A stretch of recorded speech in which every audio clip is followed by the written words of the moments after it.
Welcome, ladies and gentlemen, to another episode of the Think Global Podcast. I am your host, International Seth, and today's date is March 17th, 2021. If this is your first time coming to the Think Global Podcast, make sure you go ahead and subscribe to our channel. We're producing some great content, and we got some legendary guests coming on the show, one of which goes way back with me today. It's actually my coach that coached me in Brazil when I was playing in Brazil. So we got to link up with Coach Vando. I got to learn about him and everything they're doing, and became very good friends. And almost like 18, 17 years later, he's coming on the Think Global Podcast to talk about his journey to the U.S. So with no further ado, I would like to thank Coach Vando for coming on the Think Global Podcast. Welcome.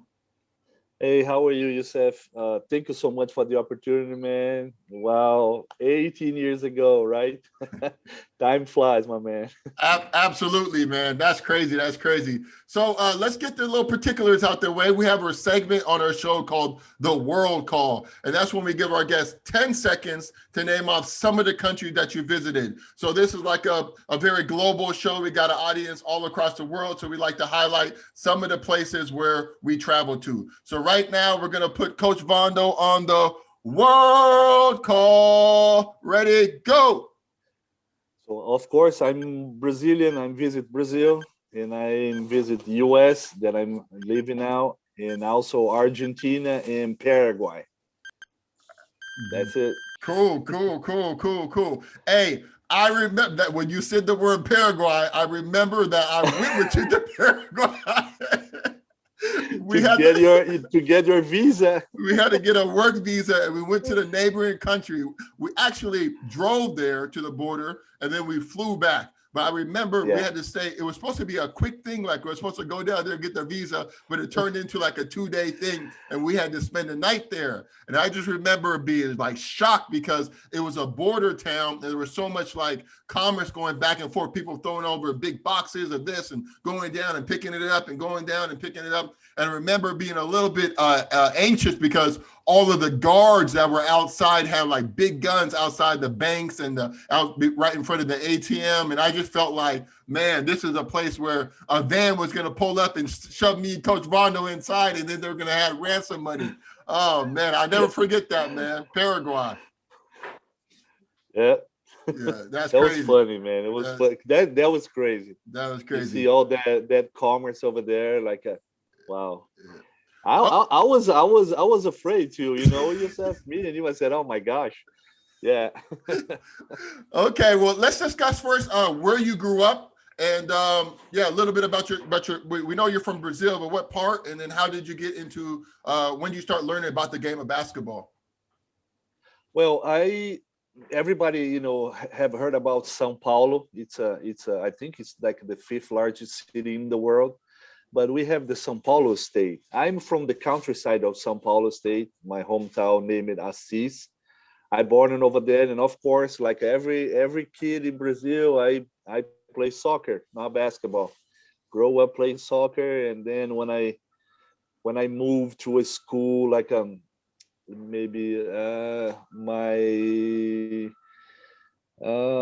maybe 7th or 8th grade. My PE teacher, he was like a basketball coach, and he truly forced me to play basketball. And I hated because, like I was a soccer player. I was a goalkeeper. But man, Youssef, when we used to say, like, when the virus, get you, the basketball virus got you, man, and I think, if I stay in soccer, I could have a huge, like a contract and all that, but man, I fall in love for basketball so deep that I said, you know what, I don't want to play soccer anymore. I don't play anything. I want to play basketball. Cool. So is that normal in Brazil? Do like most kids who are growing up, I know, aspiring to be professional football players or soccer players, that's the norm. Like, I've been to Brazil and I've seen how crazy you guys are, Brazilians, about their football team, especially the national Brazilian national team. But is it common for like kids to grow up wanting to play basketball now? It's still soccer. soccer is the biggest, sport over there. And like you've been there, on the TV, TV, on, newspaper, magazine. This is all about soccer. But of course, helped because some guys that Brazilian that played in the NBA, the kids are, um, right now wants to play in the NBA, but the majority of the kids, is still soccer. But but right now, basketball it's grow a lot because the Brazilians who play in the NBA. That's cool. And so let's talk about a couple of those Brazilians that play in the NBA. I think probably arguably the most popular one was Barbosa, Leandro Barbosa. Anderson Varejao, he actually won a ring with the Cleveland Cavaliers, so he's an NBA champion. There's one that played for the Spurs that was in the league when he was very, very young. When I was there, Thiago Splitter. But the probably the most legendary or the most popular Brazilian player actually who was ever didn't play in the NBA, and I'm talking about the legendary Oscar Schmidt. And I remember we went to go to Rio when we played Telemar. He was the manager or something, and you introduced me to him. So I got to meet him after the game, and I didn't really know. I mean, I heard the rumors and I heard everything about him, but I had to go watch the game when they played the Dream Team. I don't know what year it was. Maybe you can talk about that. But he put up like 45 points on the Dream Team, whatever, and it was all like just threes and pump fakes, one dribble threes, and it was crazy. Well, and another player that I think you forgot. Do you remember Nene?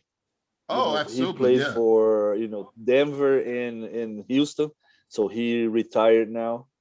So that I think he's a big name too. But Oscar Schmidt for sure, it's above all them. He never played in the NBA, but I think he's the best scorer of all time. In Brazil.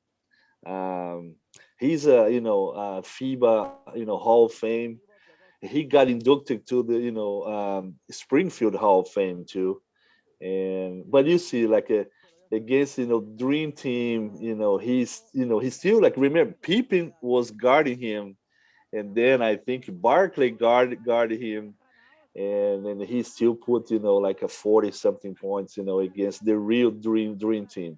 The man, he's a machine, man. He We used to say like in the 80s and 90s, we had three guys who dominated, the world outside the NBA.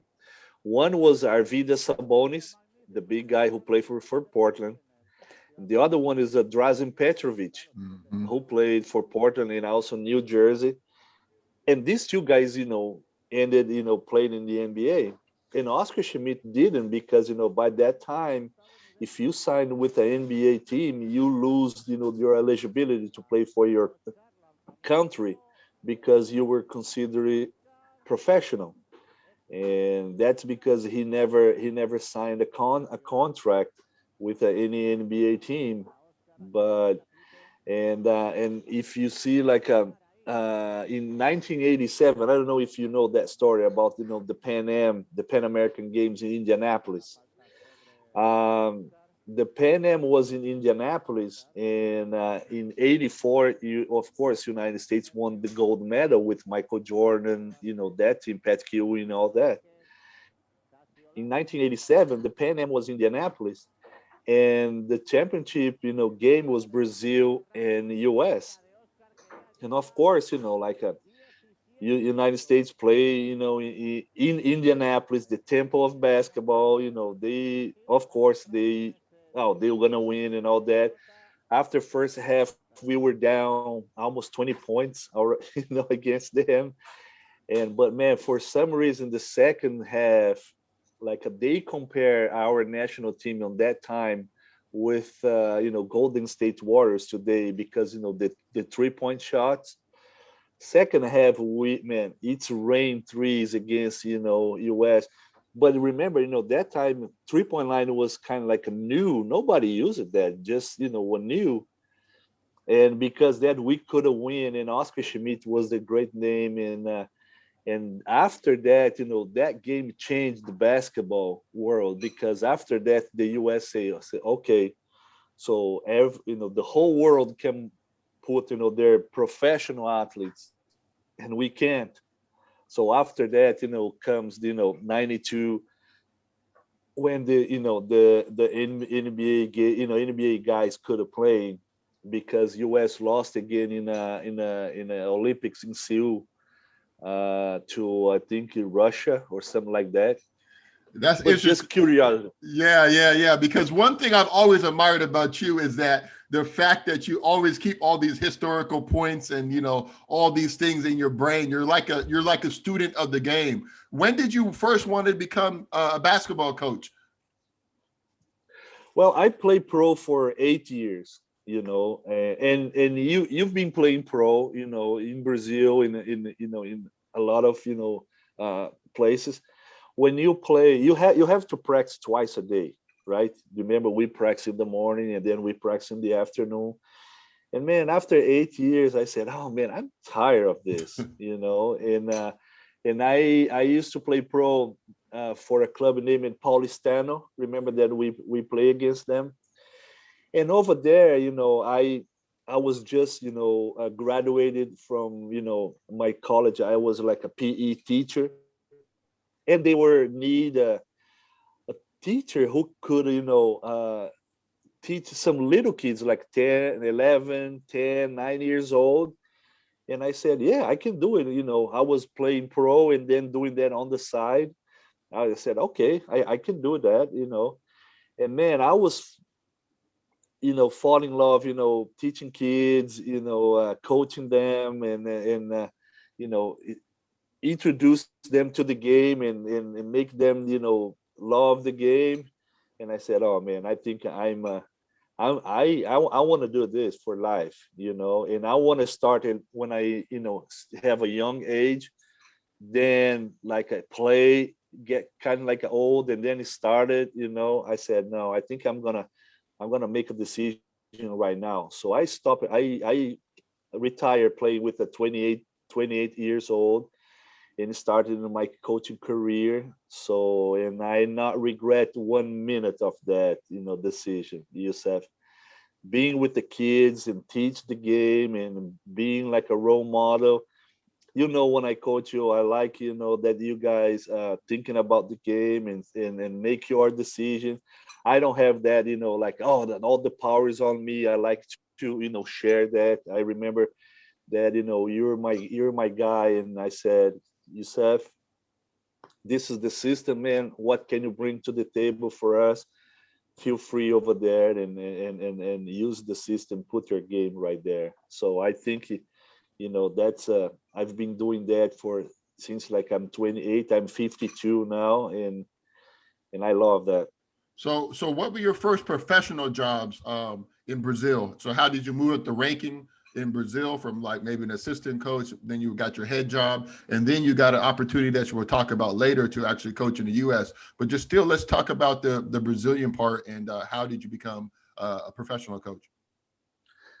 After, I think, after 8 or 9 years with the kids, and then you going up and then you go to 14 years old, 14 and under, and then 15 and under, 16 and under, until you go 20 and under, and after that it's pro. So I've passed all, that, all the ranks over there, and I won a lot of, the championships right there with the kids. And then the club, Paulistano, they asked, they offered me to be an assistant coach, for the pro team over there.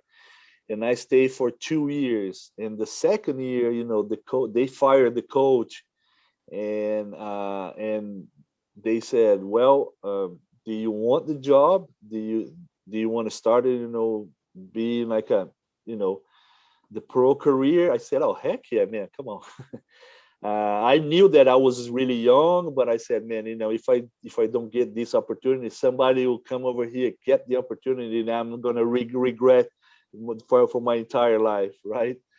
So I got the opportunity, and I think I did really well, and I stayed like over there for 2 years, and then I moved to Rio Pardo, when I won, the championship with the Youssef, Aziz, and all the guys, and I won, I was the youngest coach to win, the everything, the championship, and we won undefeated that year. So we had the perfect record, 37-0. Was a great year. After that, when you're pro, you never know where you're gonna end it, right? You move here, you move there, you just moving around.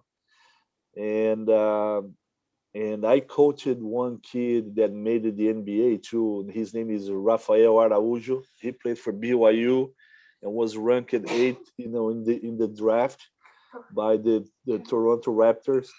So, and then on his third year of contract, they traded him to the Utah Jazz. And that time, they had a junior college in Price, Utah, named College of Eastern Utah. So today, they call Utah State University Eastern. So the guy was the head coach over there. He did play with Araujo, in a JUCO back in Arizona. And that time I went to visit Araujo in Arizona, and I liked the guy. I said, hey, when you finish your college career, let's come play for me professionally back in Brazil. But we lost contact, anything, I didn't, heard about him. And but when Araujo got traded from Toronto to Utah, they met each other over there in Utah. And then this guy asked, about me. I said, hey, where do you remember your coach? Where is he? What he's doing? Do you think that he can come and be my assistant? Because I'm too young. I think he was like 28 years old in that time, 29. And I need a guy who can, bring some players to me. And then Araujo said, hey, let's call him. And that time I was in Santa Catarina, where you play too, right? And Araujo called me and said, hey, you have the opportunity like this. He wants to. I said, man, tell him that I'm coming. Right now, I'm coming. And it was like in 2008. So I've been here in America since 2008 and stayed over there in Utah for 12 years. Two as a men's assistant coach that we finished third in the nation, and two as a women's assistant coach, and after that 8 years as a head coach.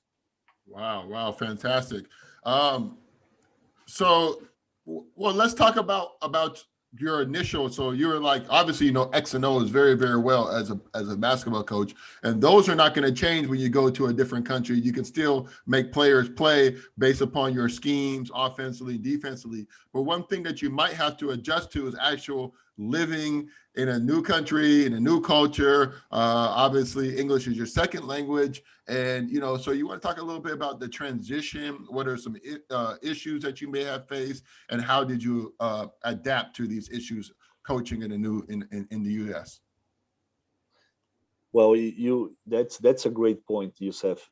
First of all, the language, right? So as a coach, the players need to understand me, what I'm telling them, and we gotta have that conversation, and we need to understand each other. And then my first issue was the language, because when I moved over there, I think my English wasn't that good. Even it's not that good, but I and then because when you coach young kids, it's they talk a lot of Slang. slang, and Yeah. man, for me it was what you say, it was tough, like that's the barrier that I said, man, I gotta get better on this. And when you cannot communicate with your athletes, they're not like respect you, because you don't. I say, well, this guy can coach me, this guy can make me better, is this guy can send me to the next level. that's the thing. Like I had to get better in English. I have to prove myself that like you said, I was, I know what I'm doing. And the other thing, like we're living in a tropical country, moved to Utah, man, it was hard, it was really cold, and I never seen, snow before, and over there it was like, oh my gosh, what I'm doing here is too cold. But that's the thing that, I had to catch up, real quick, you know, and of course, the living, style, it's totally different than Brazil. In Brazil, we're more like laid back and all that. So here in America, it's more like a speed up, gotta go. And but it was great for me because my head coach on that time, he helped me a lot because he he told the kids, I said, look, this is my guy, and he knows about basketball. If you disrespect him, you're gonna disrespect me, and then we're gonna have a problem. So if it wasn't for him, I think the transition would be like a tough. But he made it easier, because come on, what a Brazilian can teach basketball here in America. If it was soccer, that's fine, but basketball, come on. But like it wasn't for him. Like I appreciate what he did for me. And after that, of course, you just have to prove that and the athletes will gonna test you. We're gonna put you on the test, and they're gonna ask some questions that they know the answer, and then they expected okay, let's see what this guy is going to tell us. Let's see, you know what I'm talking about. All the Hmm. players going to test the coaches and see he's if he knows about the game. But and then it was easier. But at the beginning, my first, I think, maybe 2 years, it was tough. Yeah. Well, that's great that you overcame those adversity. Now you have a new opportunity in Florida. It's a little bit different than the Utah, not just by demographics and the snow and the sunshine, but also about the structure of the team. And it's as you want to describe a little bit about your coaching now at the prep school out there in Florida coast. Yeah, I am here. I am the athletic director and coach at Florida Coastal Prep. It's a basketball academy that we prepare kids to go to college, and we like a national school. Like they have some another schools that are already established, like IMG, Montefiore, all that schools. We are in terms of facilities and all that, we're kind of like getting there. But of course, it's gonna be our fourth year, and we try to establish our name. But it's been good so far. We have last year's our athletes went all to D1, D2, NAIA. um we won a lot of games, and that's the different right now. Is when you a college coach, you have all that under the pressure that, oh man, you gotta win. If you not win, you out. Here is more that, of course, we want to win every game, but by the end of the day, your goal is place that kid who came over here to go to any college, you know and it's a lot of coaching, it's a lot of work, it's a lot of because we don't need like right now spend a lot of time with academics, right? So we our time is more for focus on basketball, getting better, get stronger, uh, get ready to play, in another level, because high school is one kind of level. College, it's totally different pace of the game, athleticism and all that. So it's been good because like you basically coaching this kid, mentoring this kid on off the court, like when coaches come in and recruiting the kids, they want to know if they're coachable. They want to know if they hey, uh, coach, they're coachable. How is he off the court? Is he a great kid? And then okay, you gotta mentoring this kid, uh, his actions off the court. But I join very much. I love right now what I'm doing, and of course the weather is great, and I think I'm gonna stay at least 1 or 2 more years here, see what happens. Man, that sounds awesome. So real quick, before we let you go, thank you for coming on.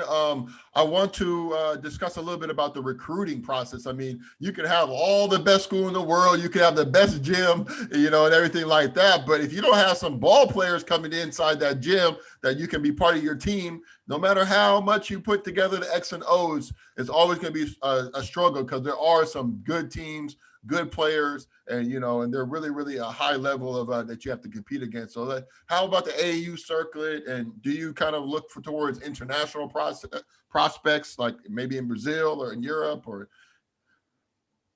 Well, I totally agree with you. It doesn't matter how good you are with the X and O's if you don't have somebody to you know to go over there and do it. It doesn't matter, right? I'm a focus more on international side of recruiting. Okay, Youssef.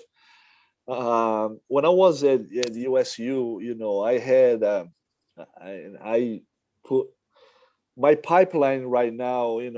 My how can I say? I know a lot of people around the world that I trust, that can send me some athletes. So I'm talking about East Europe, Australia, Africa, Brazil, South America. Um, for this year, this coming season, we're gonna have Brazilians, we're gonna have a kid from Senegal in Africa, we're gonna have Serbians, kid from Netherlands, kid from Ukraine. That all these kids I'm talking about, they play for their national team, like 18 years and under, 17 years and under. That's their really big time, prospect that can come in over here, go, high or mid major.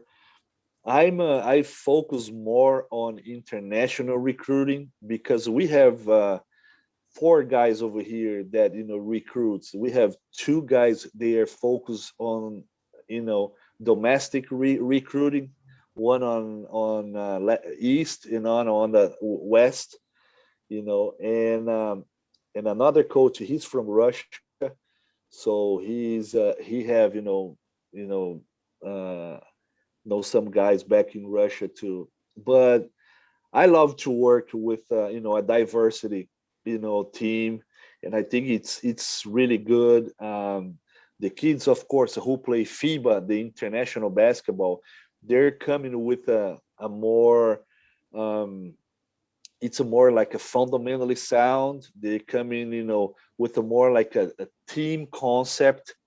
The Americans, it's more like explosiveness, athleticism, run, you know, jump higher, and all that. The challenging, like put this two world in one. And I think like when we do that, it's a great experience. The kids love that, and even the Americans, and emerge in another culture. It's pretty good. And we used to have an AAU program that we're gonna start in June and July, and then of course in August we started our high school program. That's gonna be our first year. But like I said, I'm focused more on international side of recruiting. And like you've been living outside of United States. The kids when you offer the opportunity for them to come in over here, not just about basketball, but for the academic part, they don't want to mess up with that opportunity. They want to take that very serious, and they know that if they come in over here, they're gonna get much better in basketball, and they're gonna have a chance to have a diploma in an institution here in America. They're gonna learn English, and man, if he got everything good in lineup and all that, maybe he's gonna have a shot to go to the NBA. Or if not, they will, they will play in college, and then after that, go back to your country and play, professionally. Definitely. They'll be doing a lot better after all that experience than go back to their countries as opposed to just have staying there for that amount of time. So why don't you go ahead and shout out the website? Maybe, I don't know, maybe somebody wants to get more information about your program. Maybe there might be some prospects internationally. I hope we're not breaking, going to regulations and stuff. But no, we don't have any regulation on okay, this. perfect. So why don't you go ahead and because I know a lot of kids around the world can really benefit from this. So maybe we can make some connections that way. So go ahead and shout out the best way where if somebody has some interest in looking up more about your prep school there, they can get more details. Okay. So if you go to www.floridacoastalprep.com and you take a look, in our facilities, what we're doing over here, you can see, the program, everything. We have everything over there, photos, like a virtual tours or everything. Perfect. So there it is, man. Well, Coach, best of luck to you. I hope to see you sooner than later. Maybe next time I'm in Atlanta, I'm gonna come down there to visit you. Maybe I can get some work in with your kids as well, man. So best of luck with you. Keep doing what you're doing, and I hope to see you again soon. Hey, thank you so much for the opportunity, my man. I miss you so much. Thanks for, it's nice to see you again. I hope that we can see each other, face to face again. And good luck and congratulations what you're doing over there. Keep doing that. You're great, man. Thank you so much, Coach.